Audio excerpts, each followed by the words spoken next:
നമസ്കാരം. തിരുവനന്തപുരം നഗരസഭയുടെ ഭരണം പിടിച്ചെടുത്തതിലൂടെയും താഴെത്തട്ടിലുള്ള ശക്തമായ ഇടപെടലുകളിലൂടെയും തലസ്ഥാന നഗരിയിൽ ബി.ജെ.പി. നിർണായക ശക്തിയായി മാറുകയാണ്.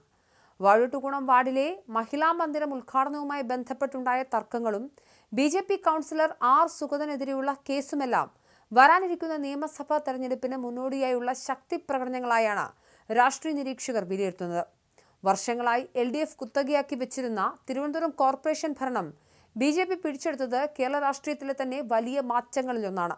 വികസന പ്രവർത്തനങ്ങളിലും പ്രാദേശിക ഇടപെടലുകളിലും കൗൺസിലർമാർ നടത്തുന്ന സജീവ സാന്നിധ്യം വോട്ടർമാർക്കിടയിൽ സ്വാധീനം വർദ്ധിപ്പിക്കാൻ ബി.ജെ.പിക്ക് സഹായകരമായിട്ടുണ്ട്.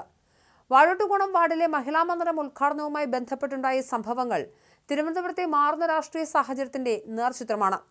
നിർമ്മാണം പൂർത്തിയാക്കാതെ മഹിളാ മന്ദിരം ഉദ്ഘാടനം നടത്താനുള്ള നീക്കത്തിനെതിരെ ബി.ജെ.പി. കൗൺസിലർ ആർ സുഗതൻ നടത്തിയ ശക്തമായ പ്രതിഷേധം ചടങ്ങിനെ അക്ഷരാർത്ഥത്തിൽ അലങ്കോലപ്പെടുത്തി. പ്രതിഷേധം കടുത്തതോടെ നിശ്ചയിച്ചിരുന്ന ചടങ്ങിൽ നിന്നും ആരോഗ്യമന്ത്രി വീണ ജോർജ് വിട്ടുനിന്നത് ഭരണപക്ഷത്തിന് വലിയ തിരിച്ചടിയായി. ചടങ്ങിലേക്ക് മേയറെയോ വാർഡ് കൗൺസിലറെയോ ക്ഷണിക്കാതെ പ്രോട്ടോകോൾ ലംഘിച്ചുവെന്നും സർക്കാർ സംവിധാനം ഉപയോഗിച്ച് CPM പാർട്ടി പരിപാടി നടത്താനാണ് ശ്രമിച്ചതെന്നുമുള്ള ബി.ജെ.പിയുടെ ആരോപണം ഇതിനോടകം തന്നെ വലിയ ജനശ്രദ്ധയെ ആകർഷിച്ചിട്ടുണ്ട്. MLAയുടെ ആസ്തി വികസന ഫണ്ട് ഉപയോഗിച്ചാണ് നവീകരണം നടന്നതെങ്കിലും കോർപ്പറേഷന്റെ ഉടമസ്ഥതയിലുള്ള സ്ഥലത്തെ വിഷയമായതിനാൽ കൗൺസിലർ ഉയർത്തിയ പ്രതിഷേധം നിയമപരമായ തർക്കങ്ങളിലേക്കും വഴിവെച്ചു. ബി.ജെ.പി. കൗൺസിലർ മൈക്ക് ഓപ്പറേറ്റർമാരെ ഭീഷണിപ്പെടുത്തിയെന്നും MLAയുടെ കാർ തടഞ്ഞുവെന്നും ആരോപിച്ച് കേസെടുത്തുവെങ്കിലും കോർപ്പറേഷൻ ഭരണം പിടിച്ചെടുത്ത ബി.ജെ.പി.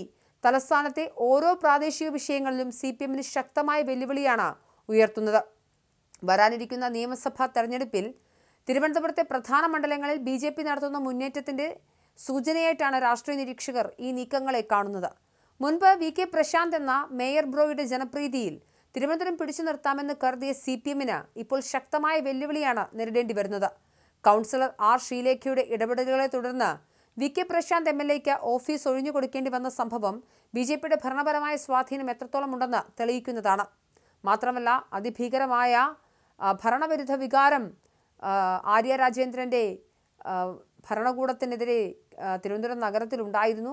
ഇതിൻ്റെ ശക്തമായ കാരണങ്ങൾ കൊണ്ട് തന്നെയാണ് ബി.ജെ.പി. അധികാരത്തിലെത്തുന്നതിൻ്റെ പ്രധാനപ്പെട്ട ഒരു കാരണം. ഈ ഘട്ടത്തിൽ ആണ് നിയമസഭാ തെരഞ്ഞെടുപ്പ് വരാനിരിക്കുന്ന ഘട്ടത്തിൽ ബി.ജെ.പി. അവരുടെ സ്വാധീനം വീണ്ടും തെളിവാക്കുന്ന തരത്തിലുള്ള ഇടപെടലുകൾ നടത്തുന്നത്. സംസ്ഥാനത്തെ നിയമസഭാ തെരഞ്ഞെടുപ്പ് പടിവാതിൽക്കൽ എത്തി നിൽക്കെ തിരുവനന്തപുരത്തെ രാഷ്ട്രീയ ചിത്രം ബി.ജെ.പിക്ക് അനുകൂലമായി മാറുന്ന സൂചനകളാണ് പുറത്തുവരുന്നത്. ജില്ലയിലെ മിക്ക മണ്ഡലങ്ങളിലും ബി.ജെ.പി. ഒന്നാമതോ രണ്ടാമതോ എത്താനുള്ള സാധ്യതകൾ രാഷ്ട്രീയ നിരീക്ഷകർ പ്രവചിക്കുന്നുണ്ട്. നഗരസഭാ ഭരണത്തിനൊപ്പം തന്നെ വാർഡ് തലങ്ങളിൽ ബി.ജെ.പി. കൗൺസിലർമാർ നടത്തുന്ന സജീവമായ സാമൂഹിക ഇടപെടലുകൾ പാർട്ടിക്ക് താഴെത്തട്ടിൽ ശക്തമായ വേരോട്ടമുണ്ടാക്കാനും സഹായിച്ചു. ജനകീയ പ്രശ്നങ്ങളിൽ ഉടനടി ഇടപെടുകയും വികസന കാര്യങ്ങളിൽ കാർക്കശ്യം പുലർത്തുകയും ചെയ്യുന്ന ശൈലി വോട്ടർമാർക്കിടയിൽ ബി.ജെ.പിയുടെ സ്വാധീനം വർദ്ധിപ്പിക്കുന്നുണ്ട്.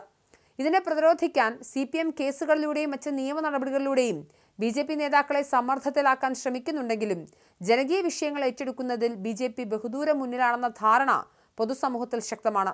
പാപ്പാട് മഹിളാ മന്ദിരം ഉദ്ഘാടന തർക്കം പോലുള്ള സംഭവങ്ങൾ ഇതിന് ആക്കം കൂട്ടുന്നു.